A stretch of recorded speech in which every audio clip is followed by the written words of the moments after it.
చేద్దాం.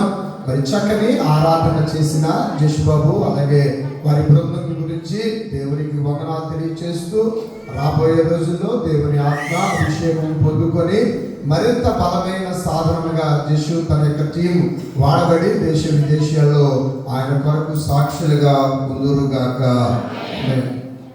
చిన్ని ప్రార్థన. పరిశుద్ధుడా, ప్రేమ కలిగిన మహారాజా, ఉదయకాల సమయంలో మీరు మాతో మాట్లాడండి. అనేక ప్రాంతాల నుంచి అనేక ప్రదేశముల నుంచి నైనా నీ బిడ్డలు నీ యొక్క వాక్కులను వినటానికి నిలిచేటువంటి ఆశీర్వాదములు పొందుకోవడానికి ఇక్కడికి వచ్చారు నైనా. ప్రతి ఒక్క వ్యక్తితో మీరు సూచిగా మాట్లాడండి. నీ స్వరమును వినిపించండి. నీ మృదు మాధురైనటువంటి వాక్కులతో వారి హృదయాంతరములను ఎరిగి మీరు మాట్లాడమని నన్ను మమ్మను అందరినీ కూడా నీ ఆధీనంలోనికి మీ స్వాధీనంలోనికి తీసుకుని యేసు నామమున ప్రార్థిస్తా ఉన్నాను తండ్రి, ఆమేన్. ఈ యొక్క ఉదయకాల సమయంలో చక్కని మాటలు వినే ప్రయత్నం చేద్దాం. మన వాక్యానికి చిన్ని హెడ్డింగ్ పెట్టుకుంటే ఒక మంచి మాట ఏంటంటే, దేవుడు నీ కథను తిరిగి రాయగలడు. చెప్పండి ఒకసారి. God can rewrite your story. దేవుడు నా కథను నీ కథను మనందరి కథలను ఏం చేయగలండి? ఆల్రెడీ రాశాడు. ఏం చేశాడు? దేవుడు రాశాడు. ఒకవేళ ఈ కథలో మనం పోషిస్తున్నటువంటి పాత్ర మనకి నచ్చకపోతే, ఒకవేళ ఈ పాత్రలో మనము సంతోషంగా లేకపోతే, ఈ యొక్క సర్వ మానవాళిని తన యొక్క వాక్కు చేత నడిపిస్తూ ఈ భూమండలం మీద ఉన్నటువంటి జనాంగమును తన యొక్క వాగ్దాటి చేత తన శక్తి చేత నడిపిస్తున్న దేవునికి మనం ఒక చిన్ని విన్నపం చేసుకోగలిగితే ఆయన ఏం చేయగలంటే మన కథలను మరలా తిరిగి రాయగలడు. నేను అంటాను, ఈ లోకంలో చాలా మంది మంచి మంచి కథా రచయితలు, సినీ రచయితలు, గేయ రచయితలు, పాటల రచయితలు, నవల రచయితలు ఉన్నారు. కానీ ఏ వ్యక్తి కూడా అత్యుత్తమమైన వ్యక్తి కాదు. కానీ దేవుడు మాత్రము ఉత్తమ కథా రచయిత. దేవునికి స్తోత్రం కలుగునుగా.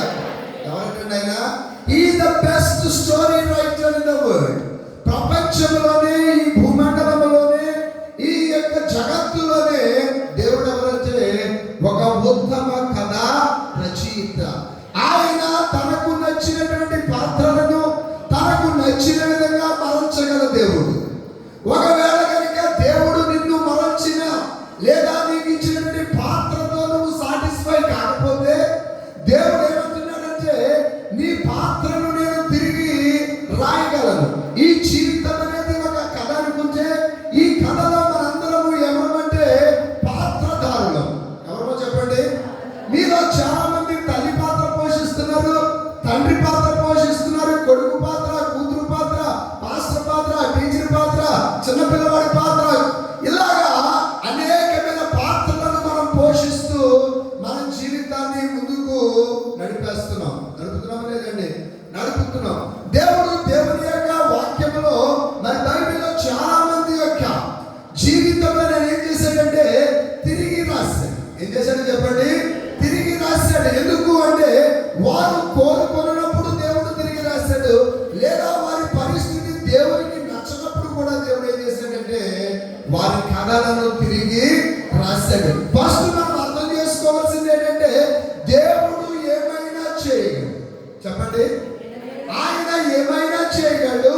ఆయనకు అసాధ్యమైనది ఏది కూడా లేదని ముందు మనము నమ్మగలిగినప్పుడు ఆయన మన పాత్రలను మారుస్తాడు, మన జీవితములను మారుస్తాడు, మన యొక్క కుటుంబ పరిస్థితులను ఆయన మారుస్తాడు, మన ఆర్థిక పరిస్థితులను ఆయన మారుస్తాడు. మనకు అసాధ్యమైన వాటిని దేవుడు సుసాధ్యము చేయగల సమర్థుడని ముందు నమ్మాలి. చూడండి, 2వ రాజుల గ్రంథము 20వ అధ్యాయము 2, 3, 4, 5 వచనాలు చదువుకుందాం.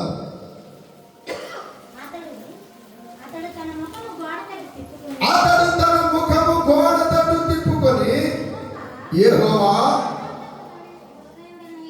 అమ్మ ఇంకా చాలా ఫాస్ట్ గా చదవాలి. అతడు తన ముఖము గోడ తట్టు తిప్పుకొని యెహోవా యథార్థ హృదయుడనై సత్యముతో నీ సన్నిధిని నేను ఎట్లు నడుచుకొంటినో నీ దృష్టికి అనుకూలముగా సమస్తమును నేనెట్లు జరిగించితినో కృపతో జ్ఞాపకము చేసుకొను. దేవునికి స్తోత్రం కలుగును గాక. ఇక్కడ ఒక వ్యక్తి ఉన్నాడు. అతని యొక్క జీవితమును, అతని జీవిత కథను దేవుడు ఎలా రాశాడంటే, ఒక రాజుగా ఉండవయ్యా అని రాశాడు. నీ జీవిత కాలము ఇంతే అని రాశాడు. నీ యొక్క టైం ఇక్కడతో ఫినిష్ అయిపోతుందని కూడా రాశాడు. ప్రియమైన దేవుని బిడ్డలారా, ఆ వ్యక్తి పేరు ఏం పేరంటే హిజ్కియా. ఏం పేరు చెప్పండి. ఒక రోజు ఒక ప్రవక్త అతని దగ్గరికి వెళ్ళి అంటున్నాడు, నువ్వేమైపోతావంటే మరణం అయిపోతావు. ఏమైపోతావు? ఇక నీ పని అయిపోతుంది. నీ యొక్క ఇల్లు చక్కబెట్టుకొని నువ్వు చెప్పవలసిన పనులు, నువ్వు అప్పగించవలసిన కార్యాలన్నీ చక్కబెడితే ఇక నేను నిన్ను ఎక్కడ తీసేసుకుంటానంటే నా దగ్గరికి తీసేసుకుంటానన్నాడు. నిజమే, హిజ్కియా యొక్క కథను దేవుడు ఏం చేయాలనుకున్నాడంటే ముగించాలనుకున్నాడు. ఏం చేయాలనుకున్నాడు చెప్పండి. హిజ్కియా కథకు ఫుల్ స్టాప్ పెట్టాలనుకున్నాడు. కానీ హిజ్కియా అనుకున్నాడు, నా కథ ఇంకొంచెం కొనసాగితే దేవునికి స్తోత్రం కలుగును గాక. ఇంకొంచెం కొన్ని రోజులు దేవుడు నాకు ఆయుష్నిస్తే నేనేం చేయగలనంటే మరిన్ని కార్యములు చేయగలనని అనుకొని ఎవరిని అడిగాడు అంటే ఆయుష్ ఇవ్వగల శక్తి. ఏమగల శక్తి అండి?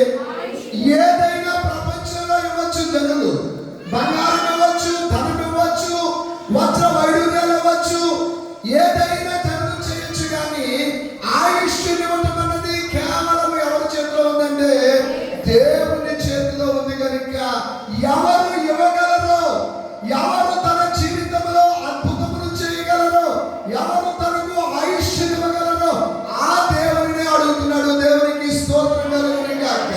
నేనంటాను, ఆ హిజ్కియా సరి అయిన సమయంలో సరి అయిన దేవునికి సరి అయిన అవసరం గురించి వెళ్ళాడు. ఏమనంటే, ప్రభువా నా కథను రాసావు, నన్ను ఒక రాజుగా చేసావు, ఇన్ని సంవత్సరాలు పరిపాలన చేసే వ్యక్తిగా రాజుగా నా పాత్రను చిత్రీకరించావు. కానీ ఈ పాత్రను మళ్ళా ఏం చేయాలంటే తిరిగి రాయి ప్రభువా. దేవునికి స్తోత్రం కలుగును గాక. అతడు తిరిగి రాయమని అనలేదు, కానీ ఏమన్నాడంటే దయతో నన్ను జ్ఞాపకం చేసుకో. ఏం చేసుకోమన్నాడండి? దయతో నన్ను జ్ఞాపకం చేసుకో. నువ్వు నన్ను మర్చిపోయావేమో. దేవుడు మర్చిపోతాడా? దేవుడు మర్చిపోతాడా? నీ ప్రార్థన, నీ విజ్ఞాపన, నీ పరిచర్య, నువ్వు చేస్తున్నటువంటి ఈ ఉపవాస దీక్షలు, దేవుని నువ్వు చూపిస్తున్నటువంటి అచంచలమైన భక్తిని దేవుడు మర్చిపోతాడంటే ఆయన మర్చిపోడు. ఏం చేశాడంటే ఆయన మరిచిపోయే దేవుడు కాదు. కానీ నువ్వు ఆయనను అడుగుతావా లేదని మాత్రం ఆయన చూస్తాడు. నువ్వు ఆయన అడుగుతావా లేదని చూస్తాడు. కనుక ప్రియమైన దేవుని బిడ్డలారా, హిజ్కియా అడుగుతున్నాడు, ప్రభువా నా కథను మరొకసారి నువ్వు తిరిగి రాయి. నువ్వు నా కథను మరొకసారి తిరిగి రాయి. ఈవేళ నువ్వు కూడా అనవచ్చు ప్రభువుని, ప్రభువా నా కథను తిరిగి రాయి. నిరుద్యోగిగా ఉన్నటువంటి నా కథను ఉద్యోగిగా రాయి. బిడ్డలు లేకుండా ఉన్నటువంటి నన్ను బిడ్డల తల్లి గల పాత్రలోనికి నువ్వేం చేయాలి? ప్రవేశపెట్టాలి. అప్పుల బాధతో, సమస్యలతో బాధపడుతున్నటువంటి ఒక తండ్రి పాత్ర, తల్లి పాత్ర పోషిస్తున్నాను. నన్ను సంతోషం గల తల్లి పాత్రలోనికి నువ్వు మార్చు. ఆయన మార్చగలడా? ఆయన మార్చగలడా? ఆయన ఏ పాత్రను ఎలాగైనా సరే మార్చేయగలడు. ఎన్నో సమస్యలతో చితికిపోతున్నటువంటి పాత్రలో, కన్నీటితో, కొన్ని సినిమాలో మీరు చూస్తూ ఉంటారు, ఒక్కొక్క పాత్ర పోషించి ఆమె వస్తే ఇవి ఎడుతుందే నాకు అనిపిస్తుంది. మనకి సినిమాలో ఎంఎస్ నారాయణ క్యారెక్టర్ చూసారనుకో, ఆ పాత్ర చూడగానే ఏమొచ్చేస్తుందంటే మనకి తాగుబోతు పాత్ర గుర్తు వచ్చేస్తుంది. ఈవేళ జీవితంలో తాగుబోతు పాత్ర పోషిస్తున్నావా? ఆ పాత్రలో నుంచి దేవుడు నిన్ను ఒక మారిన మనిషి పాత్రలోనికి మార్చగలడు. అప్పుల బాధలో ఇరిగిపోతూ, అప్పుల సమస్యలో నలిగిపోతున్నటువంటి పాత్రను పోషిస్తున్నావా? నీ పాత్రను దేవుడు ఏం చేయగలడు చెప్పండి? మార్చగలడు. హిజ్కియా జీవితంలో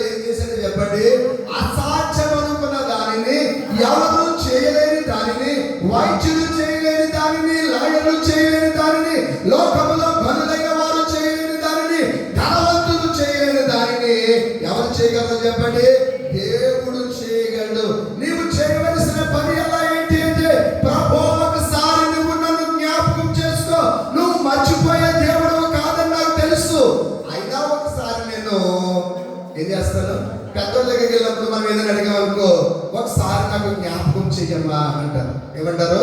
ఒకసారి నువ్వు నాకు జ్ఞాపకం చేయి, నీ స్థితిని గురించి, నీ పరిస్థితిని గురించి, నీ జీవితంలో నువ్వు ఎదుర్కొన్నటువంటి ఏ సమస్య గురించి అయినా సరే.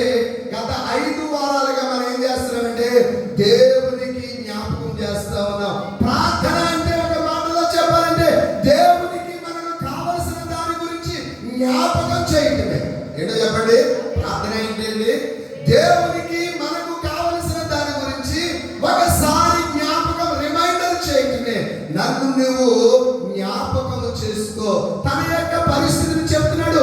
నేను నీ ఎదుట ఏ విధముగా నేను నడుచుకుంటున్నా. ఏం చేశాడండి? నీ ఎదుట, నీ సన్నిధిలో యథార్థ హృదయుడునై నేను ఏ విధముగా నడుచుకుంటున్నా నువ్వు చూచుచున్న దేవుడు. దేవునికి స్తోత్రం కలుగును గాక. దేవుడు ఇక్కడికి వచ్చిన ప్రతి వ్యక్తిని ఆయన ఏం చేస్తున్నాడంటే చూస్తా ఉన్నాడు. నా హృదయంలో ఏముందో, నీ హృదయంలో ఏముందో ఒకరికి మరొకరికి కూడా తెలియదు. మీ హృదయాల్లో ఏముందో నాకు తెలియదు, నా హృదయంలో ఏముందో మీకు తెలియదు. కానీ సమస్తమును చూస్తున్న దేవునికి మన హృదయములలో ఏముందో, ఏ ఆశతో మనం ఇక్కడికి వచ్చామో దేవునికి తెలుసు గనుక ఆయన ప్రతి వారికి జవాబునిచ్చే దేవుడు, ప్రతి వారికి ఫలమునిచ్చే దేవుడు, ప్రతి వారి ప్రార్థనకు ప్రతిఫలం ఇచ్చే దేవుడు అంటూ ఉన్నాడు. హిజ్కియాతో అంటున్నాడు, నేను నీ కన్నీరు చూశాను. దేవునికి స్తోత్రం కలుగును గాక. ఒక గొప్ప కథ రచించిన నేను నీ ప్రార్థనకి ఏమైపోయానంటే కరిగిపోయాను. నీ కన్నీటికి నేను ఏమైపోయానంటే కరిగిపోయాను. నేనేం చేయాలనుకుంటున్నానంటే నీ కథను మరలా 15 సంవత్సరాలు రాజు పాత్ర పోషించే స్థాయికి ఇస్తున్నాను. గట్టిగా చప్పట్లు కొట్టి ప్రభువుని స్తుతిద్దాం. హిజ్కియా స్థితిని ఎలా మార్చేసాడండి?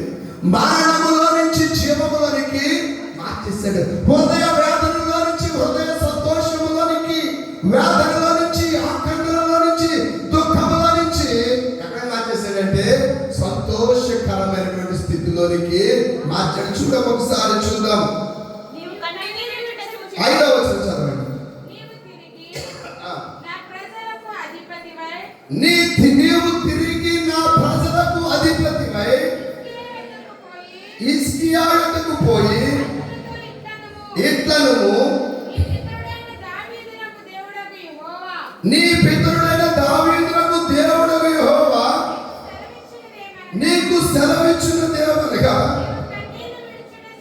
నీవు కన్నీళ్లు విడుచుట చూచితిని, నీ ప్రార్థన నేను అంగీకరించినాను. దేవునికి స్తోత్రం కలుగును గాక. నేను నిన్ను బాగు చేసేదను. ఏమంటాడండి దేవుడు?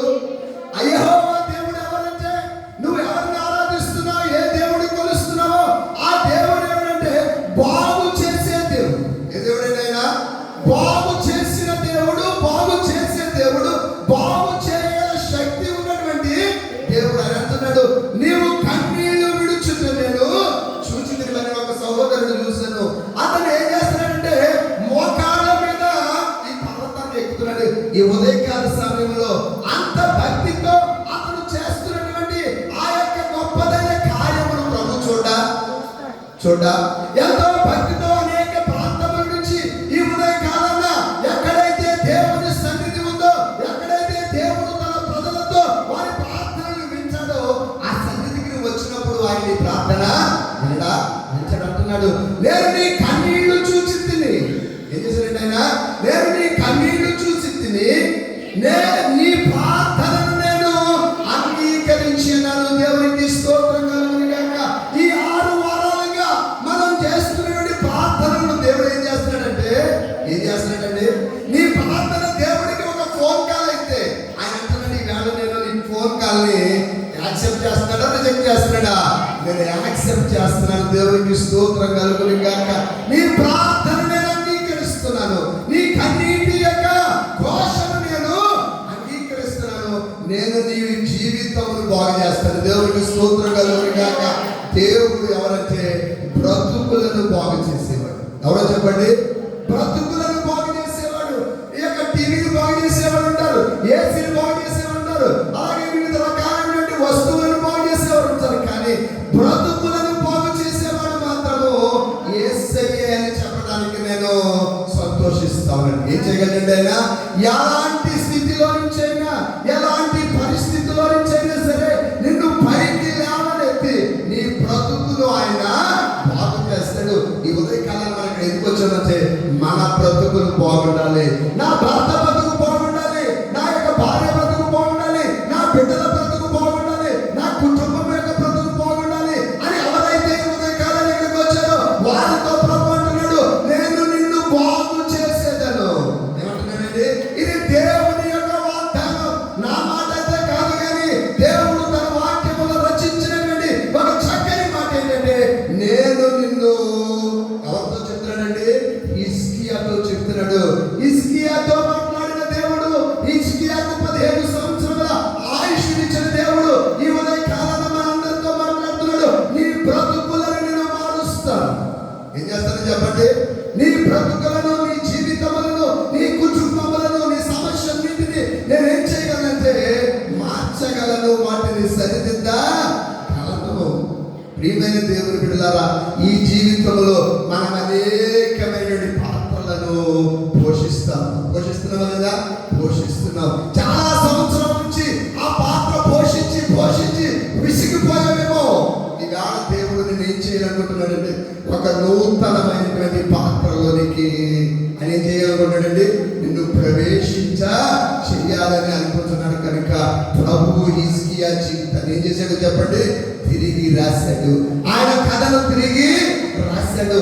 మన జీవితంలో మన కథలను కూడా ఏం చేయాలి చెప్పండి? ఆయన తిరిగి రాయగలడు. నువ్వేం చేయాలంటే హృదయపూర్వకంగా ఆ యొక్క హిజ్కియా ఏ విధంగా ప్రార్థన చేశాడో నువ్వు కూడా అదే ప్రార్థన ఏం చేయాలి చెప్పండి? నేను కూడా ఏం చేయాలి? అదే ప్రార్థన. నీ ఎదుట నేను హృదయపూర్వకంగా ఏ విధంగా నడుచుకుంటుందో నువ్వు చూసావు ప్రభువా, నా హృదయమును చూసావు ప్రభువా, నేను అనుభవిస్తున్నటువంటి క్షోభను చూసావు ప్రభువా, నేను అనుభవిస్తున్నటువంటి వేదన చూస్తున్నావు ప్రభువా. నీవు తప్ప ఆకాశమందు నాకు ఎవరు ఉన్నారు? ఎవరితో నా గోడు చెప్పుకోగలను? ఎవరితో నా బాధ చెప్పుకోగలను? ఎవరితో చెప్తే ఎవరు తీరుస్తారు? ఎవరు ఆరుస్తారు? ఎవరు నాకు సహాయం చేస్తారంటే ఈ లోకములో ఎవరు నీకు సహాయం రాకపోవచ్చు, కానీ పరమందున్నటువంటి దేవాది దేవుడు నీ పక్షమున పోరాడి నిలబడగలడు. దేవునికి స్తోత్రం కలుగును గాక. నీ అనుకున్న వాళ్ళందరూ నిన్ను విడిచిపెట్టొచ్చు, నా అనుకున్న వాళ్ళందరూ నిన్ను విడిచిపెట్టొచ్చు.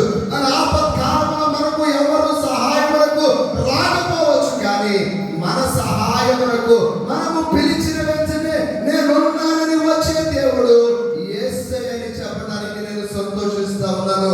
ప్రియమైన దేవుని బిడ్డలారా, ఈ 2026వ సంవత్సరంలో ఈ లెంట్ సమయాల్లో ఈ 6 వారాలు నువ్వు ఎందుకు ఇక్కడ వచ్చావో నాకైతే తెలియదు, కానీ నువ్వు చేసిన ప్రార్థన దేవుడు విన్నాడు. నీ హృదయమును ఆయన చూశాడు. నీ అవసరతలు దేవుడు గుర్తిరిగాడు. ఆయన దానిని తప్పక నెరవేరుస్తాడు. దేవునికి స్తోత్రం కలుగును గాక. తాను అడుగు వారందరికీ, ఎవరికి? తనను అడుగు వారందరికీ, తనకు ప్రార్థన చేయ వారందరికీ, తనకు విన్నపములు పంపించే వారందరికీ ఆయన ఎలా ఇవ్వగలంటే ధారాళముగా. ఎలా ఇవ్వగలడు?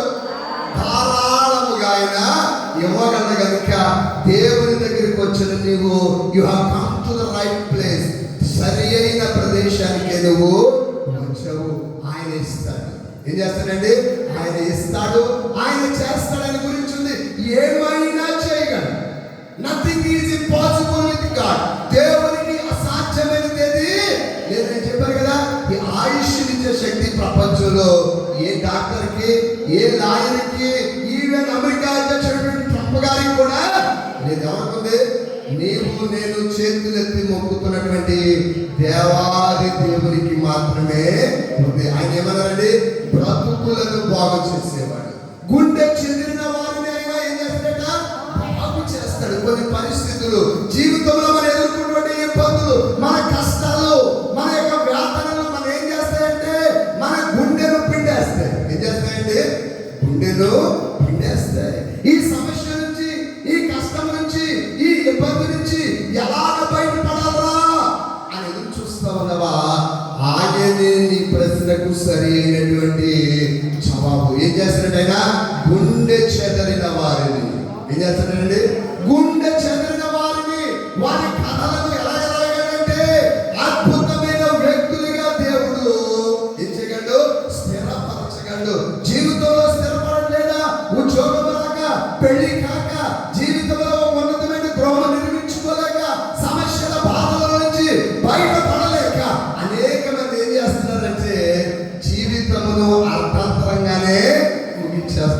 సాక్ష్యం చెప్తారనుకున్నాను, మర్చిపోయాను.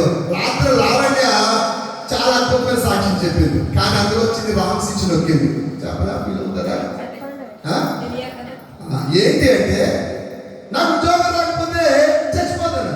ఆ మాట నాకు నచ్చలేదు. ఉద్యోగం రాకపోతే చచ్చిపోకూడదు. చచ్చిపోతే ఏమైపోతావంటే చేతగాని వాడు అయిపోతావు. శ్రమ దినమున నువ్వు కృంగిన ఎడల చేతగాని వాడు అవుతావు. ఏ శ్రమ నువ్వు చేతగాని వాడిది చేయకూడదు. దేవునికి స్తోత్రం కలుగునే గాక.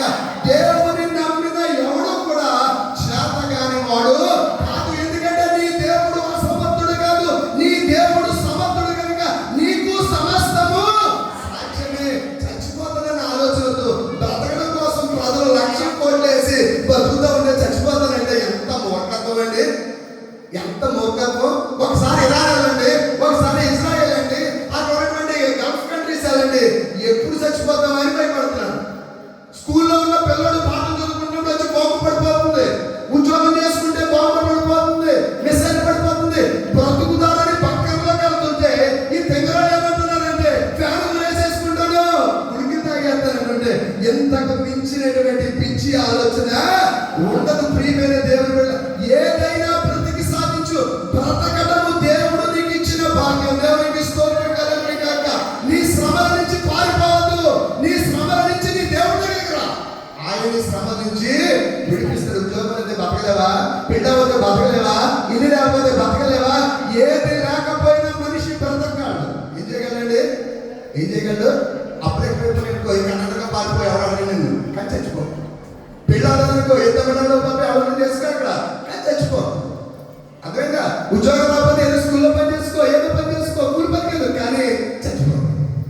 ఈ ఆలోచన ఎవరికి కూడా దయచేసి రావద్దన్నది నా యొక్క ఆలోచన. ఏంటి అంటే, ప్రియమైన దేవుని బిడ్డలారా, నువ్వు పూజిస్తున్న దేవుడు సమర్థుడు. ఏంటంటే నీ కథను తిరిగి రాయగల సమర్థుడికి ఎందుకు భయపడతావు? నీ పరిస్థితులు నేను ఏం చేయకూడదు, నీ పరిస్థితులను ఏం చేయకూడదు, చేతకాని వాడిని చేయకూడదు. ఎవరు పరిస్థితులకు భయపడదు. ప్రతి ప్రశ్నకు ప్రశ్న అనేది ఉంటే దానికి జవాబు తప్పనిసరిగా ఉంటుంది. దేవునికి స్తోత్రం కలుగునే గాక.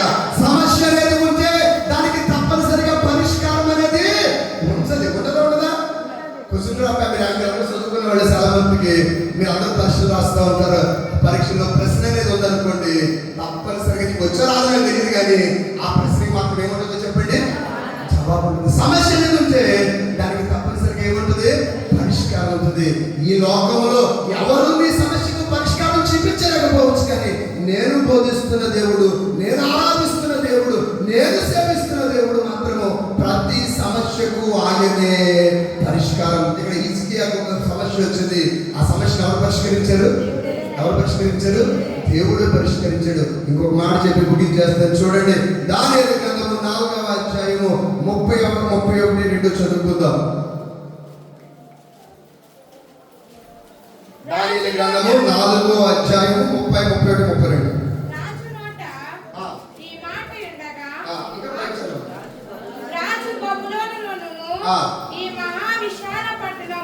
రాజు బబులోనును ఈ మహా విశాల పట్టణము నా పదాధికారమును నా ప్రభావ ఘనతను కనుపరచుటకై నా రాజధాని నగరముగా నేను కట్టించినది కాదా.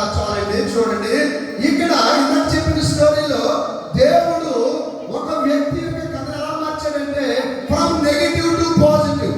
ఎలా మార్చాడండి?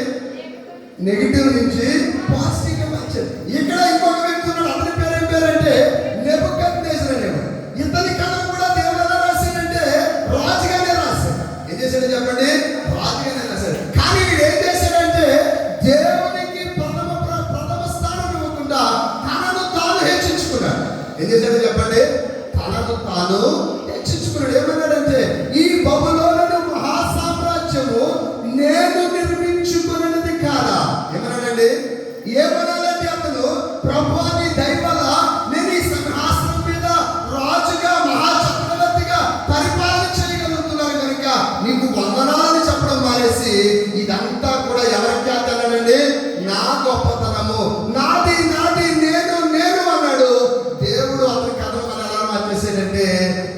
జంతువులలాగా గడ్డి మేసేలాగా మార్చేశాడు. దేవునికి స్తోత్రం కలుగును గాక. దేవుడు ఎలాగైనా కథను మార్చగలడు, ఎలాగైనా మార్చగలడు. ఆయనకి నచ్చినట్టున్నామనుకోండి, మన కథను ఉత్తమంగా మారుస్తాడు. ఎలా మారుస్తాడండి? ఆయనకు అనుకూలమైన జీవితం గడిపి ఆయన ఇష్టానుసారంగా మనం గడిపితే మన కథలను దేవుడు మంచిగా మారుస్తాడు. అలా కాకుండా నాకు డబ్బు ఉంది, నాకు ధనం ఉంది, నాకు అధికారం ఉంది, నాకు పవర్ ఉంది, నాకు మంచి కుటుంబం ఉంది, ఈ ఊళ్ళో వాళ్ళందరూ నా ఇంటి పేరు వాళ్ళే, నాకు అడ్డు లేదని నువ్వు గర్విస్తే నీ కథను మరలా దేవుడు తిరిగి రాసేస్తాడు. ఎలాగా? Positive to negative, week to strong నుంచి ఏం చేస్తాడంటే స్ట్రాంగ్ టు వీక్ చేసేస్తాడు. బలవంతుడిగా ఉన్న నిన్ను బలహీనుడిగా ఆయన మార్చేయగలడు. అట్ ద సేమ్ టైం బలహీనుడిగా ఉన్న నిన్ను బలవంతుడిగా కూడా మార్చేయగలడు. పేదవాడిగా ఉన్న నిన్ను ధనవంతుడిగా మార్చేయగలడు. ధనవంతుడిగా ఉన్న నిన్ను పేదవాడిగా కూడా మార్చేయగలడు. ఆయనకు అసాధ్యమైనది ఏది లేదా నడవనట్ట ఏరు దాటాక తప్ప తెగలేసాడట. అంటే ఏంటి? అతను ఏమన్నాడంటే కాలంలో ప్రయాణం చేస్తూ ఒక పడవ దొరికిందట. ఆ పడవ దొరికిన తర్వాత నెమ్మదిగా దాన్ని పట్టుకొని వడ్డీకి చేరిపోయాడట. అప్పుడు ఏం చేశాడంటే ఇంక ఈ పడవతో నాకు పని ఏమి లేదు అనుకుని దాన్ని నిర్లక్ష్యం చేశాడట. మరి అటోకి నుంచి ఇటోకి రావాలంటే మనకి అయ్యేం అవసరం, అది మళ్ళీ అదే పడవ అవసరం. చాలా మందికి దేవుడు కూడా ఎలా వాడబడుతున్నాడంటే పడవలాగా వాడబడుతున్నాడు. అవసరం తీరేదాక దేవుడు, అవసరం తీరాక దేవుడు అవసరము లేదు. నువ్వు అనుకున్నది జరిగే వరకు దేవుడు, నువ్వు అనుకున్నది జరిగాక దేవుడు అవసరం లేదు. దేవుడు ఏదైనా చేయగలడు. ఇలాగా 1 నుంచి 100కి తీసుకురాగలడు, 100 నుంచి 1కి కూడా తీసుకురాగలడు. నెబుకద్నెజరు అన్నాడట, బబులోను ఈ మహా సామ్రాజ్యము నా జ్ఞానము చేత, నా అధికారము చేత, నా శక్తి చేత నేను నిర్మించుకున్నది కాదా అన్నాడు. ఈ మాట రాజు యొక్క నోటి వెంబడి బయటికి రాకుండానే అతని శత్రువులు అతను ఏం చేశారంటే చుట్టుముట్టేశారు. అతన్నే ఏం చేశారంటే రాజునే అతని రాజ్యంలో నుంచి బయటికి గెంటేశారు. ప్రియమైన దేవుని బిడ్డలారా, ఆయన ఎలాగైనా మార్చగలడు. ఏం చేయగలండి? రాజుని ఎలా చేశాడో చెప్పనా? ఒక పనికి మారిన వాడిగా చేసేసాడు. ఒక పనికి మారిన వాడిని ఆయన గొప్పగా చేసాడు. దేవుడు ఎంతో మంది బ్రతుకులను మార్చాడు. ఇందులో బైబిల్లో మనం చెప్పుకుంటూ పోతే ఎంతో మంది బ్రతుకులను మార్చాడు. నీ బ్రతుకును మార్చటము ఆయనకు అసాధ్యము కాదు. నీ బ్రతుకును మార్చటము ఆయనకు అసాధ్యము కాదు. కనుక ఈ ఉదయకాలంలో ప్రభువుతో ఒక మాట చెప్పుకుందాం. ఏమనంటే, నా కథను నువ్వు తిరిగి రాయి ప్రభువా. ఇంకా చెప్పండి, ప్రభువా నా జీవితంలో కొన్ని పేజీలు ఎలా ఉన్నాయంటే బ్లాక్ పేజెస్ గా ఉన్నాయి. మీరు చదువుతూ ఉంటారు, పిల్లలు కొన్ని కొట్టేస్తూ ఉంటారు, కొన్ని చింపేస్తూ ఉంటారు. కానీ దేవుడు చితికిపోయిన దాన్ని కూడా అతికించగలడు. టీచర్ ఏం చేస్తాడంటే పిల్లవాడు రాసుకొచ్చిన ప్రతి దాంట్లో తప్పులను 2 కథతో వెతికి సరిచేసి 1+1 2 కానీ 3 కాదని పిల్లడు ఏం రాసుకొచ్చాడు? 1+1 ఏం రాశాడు? 3 అని రాసుకొచ్చాడు. టీచర్ ఏం చేస్తాడంటే మరి 3 కాదురా బాబు 2 అని చెప్పాడు. పిల్లలు ఏం చేయాలంటే దాన్ని నేర్చుకోవాలి. జీవితంలో కొన్ని కరెక్షన్స్ ప్రభు మన జీవితంలో చేస్తాడు. ఈ జీవితం అనే పుస్తకంలో ప్రభు కొన్ని కరెక్షన్లు చేసినప్పుడు మనం బాధపడకూడదు. ఆ తప్పుల నుంచి నేర్చుకోవాలి. ఏం చేయాలి చెప్పండి? ఆ తప్పుల నుంచి నేర్చుకోవాలి. కనుక ప్రభువుని అడగండి, ప్రభువా నా జీవితంలో కొన్ని నల్ల పేజీలు ఉన్నాయైనా ఈ పుస్తకం చాలా బాగుంది, నా కుటుంబం అంతా బాగుంది, నువ్వు అన్నీ చేసావు, నా కొడుకు ఉద్యోగం ఇవ్వలేదు.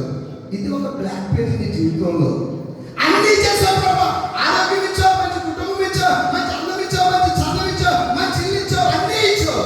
నా కడుపు నువ్వు తెరవలేదు, నా గర్భాన్ని నువ్వు తెరవలేదు. మేబీ బ్లాక్ పేజీ ఉన్నాయి నీ జీవితంలో. ఒక నల్ల పేజీలను దేవుడు తెల్ల పేజీగా మార్చగలడు. దేవునికి స్తోత్రం కలుగును గాక. చిరిగిపోయిన పేజీలను తిరిగి ఆయన కట్టగలడు. వాటిని తిరిగి ఆయన అట్టగలడు. నీ జీవితంలో ఎన్నో బ్లాక్ పేజెస్ ఉండొచ్చు, ఎన్నో అవమానాలు ఉండొచ్చు, ఎన్నో వాటములు ఉండొచ్చు, ఎన్నో తిరస్కారాలు ఉండొచ్చు. వాటన్నింటినీ ప్రతి తిరస్కారములు, ప్రతి అవమానములు దేవుడు నీకు రెట్టింపు ఘనతగా మార్చబోతా ఉన్నాడు. ఆయన ఏం చేస్తాడంటే నీకు రెట్టింపు ఘనతగా మార్చబోతున్నాడు. కనుక ప్రభువుని అడగండి, నా జీవితం అనే కథలో కొన్ని పేజీలను ఏం చేయాలి ప్రభా? ఎడిట్ చేయండి, నా పుస్తకం అంతా బాగుంది, కవర్ పేజీ బాగుంది, అందులో ఉన్న పేజీలన్నీ బాగున్నాయి, కొన్ని పేజీలు మాత్రం ఏమైపోయింది, చిరిగిపోయింది. నా జీవితం అంతా బాగుంది, కొన్ని సమస్యలు మాత్రం ఉన్నాయి. కథలు మార్చారు అధికారం ఎవరు ఉంటుందో చెప్పండి? కథా రచయితకే ఉంటుంది. మన జీవితంలో బాగు చేసే అధికారం ఎవరికి ఉందంటే మన జీవితములను చుక్కానిలాగా నడిపిస్తున్న దేవాది దేవునికి మన బ్రతుకులను మార్చే అవకాశం ఉంది కనుక ఆయన్నే అడుగుతాం. ఏం చేద్దాం చెప్పండి? ఎవరు అడగాలి? ఆయననే అడుగుతాం. మరి ఎవరిని అడిగినా ఏమి చేయలేదు. సినిమా కథ చూస్తూ ఉంటారు, కథ మార్చాలంటే కథ రచయితే మార్చాలి, డైరెక్టర్ మార్చలేడు, ప్రొడ్యూసర్ మార్చలేడు, కెమెరా ఎవరు కూడా మార్చలేడు. ఎవరు రాశారు? వాళ్ళే ముగింపునివ్వగలరు. నేను అంటాను, దేవుడు నీ కథకు మంచి ముగింపిస్తాడు. దేవునికి స్తోత్రం కలుగును గాక. నమ్మిన వాళ్ళందరూ గట్టిగా చెప్పండి. నీ ప్రార్థన ఏమై ఉండాలంటే నా కథకు ఒక మంచి ముగింపు. ఈయన సినిమాలో హీరో చచ్చిపోయాడు అనుకో, అది ఏమైపోతుందంటే ట్రాజడీ అయిపోతుంది. హీరో హీరోలు పెళ్లి చేసుకున్నారు అనుకో, అది ఒక మంచి ముగింపు అనిపిస్తుంది. అలాగే నీ జీవితం ఎలాగ ముగియాలి, నీ జీవితంలో ఏ ముగింపు ఇవ్వాలి? ప్రభువా, నా జీవితానికి మంచి ముగింపు ఈయన, ఈ కథకు మంచి ముగింపు ఈయన. నా జీవితాన్ని బట్టి, నా కుటుంబాన్ని బట్టి, నా భక్తి జీవితాన్ని బట్టి అనేక మంది సంతోషించేలాగున నా జీవితానికి ఏమి ఇవ్వాలి చెప్పండి? ఒక మంచి ముగింపు. ఏమి ఇవ్వాలి? ఒక మంచి ఎండింగ్ ఇవ్వు ప్రభువా. నా కథ అర్థాంతరంగా ముగిసిపోకూడదు. నా కథ ఒక వాటమి చెందిన వ్యక్తిగా, ఒక ఫెయిల్యూర్గా నా కథ మిగలకూడదు. నా కథ ఎలా ఉండాలంటే ఒక సక్సెస్ స్టోరీగా ఉండాలి. అనేక మందిని ఇన్స్పైర్ చేసేటువంటి కథగా నా కథ ఉండాలి ప్రభు అని ప్రభువుని అడిగితే, నీ కథను ఒక అందమైన కథగా ప్రభు మాత్రమే మార్చగలరు. ఎవరు మార్చగలరు చెప్పండి? ప్రభు మాత్రమే మార్చగలరు. కనుక ఒక చిన్ని ప్రార్థన ఏంటి అంటే నా కథకు మంచి ముగింపు ఇవ్వండి. నేను ఏదైతే అనుకున్నానో, నేను ఏదైతే ప్రార్థించానో, ఏదైతే నేను అడిగానో అది పొందుకున్నవాడిగా, అది అందుకున్నవాడిగా, దానిని బట్టి నీకు కృతజ్ఞతాస్తుతులు చెల్లించిన వాడిగా నా పాత్రను ముగించండి ప్రభు. అమ్మ, నేను మా డాడీ మా అమ్మ గురించి నేను చేసిన ప్రార్థన ఏంటంటే, వీళ్ళు చేసిన పరిచర్య వాళ్ళ కళ్ళతో వాళ్ళు చూడాలని మేము ప్రార్థన చేసాం. దేవునికి స్తోత్రం కలుగును గాక. ఒక మంచి కథ దేవుడు వారి జీవితంలో రాశాడు. మా కుటుంబంలో ఒక మంచి కథను దేవుడు రాశాడు. ఫ్రమ్ పావర్టీ టు బ్లెస్సింగ్స్, పేదరికం నుంచి ఆశీర్వాదాలకు దేవుడు కథను రాశాడు. కానీ నేను పేదరికంలో దేవుడు వదిలేసేవాడు కాదు. నేను పేదరికంలో కష్టాలు, ఆ యొక్క ఇరుకుల ఇబ్బందులలో దేవుడు నిన్ను వదిలివేసేవాడు కాదు. నీ కథకు దేవుడు మాత్రమే మంచి ముగింపు ఇస్తాడు. తండ్రి, దాన్ని మీ అందరికీ దయచేయను గాక. అందరం ఒకసారి మోకరిద్దాం. ప్రభా, ఈ ఉదయకాలాన నువ్వు మాతో మాట్లాడిన ప్రతి మంచి మాటను బట్టి నీకు వేవేల వందనాలు, స్తోత్రాలు నాయనా. ఎన్నో ఆశలతో, ఎన్నో ఆకాంక్షలతో నాయనా ఈ యొక్క జీవన ప్రేయర్ స్థితికి నేను వచ్చాను ప్రభువా. నీకు వందనాలు, స్తోత్రాలు.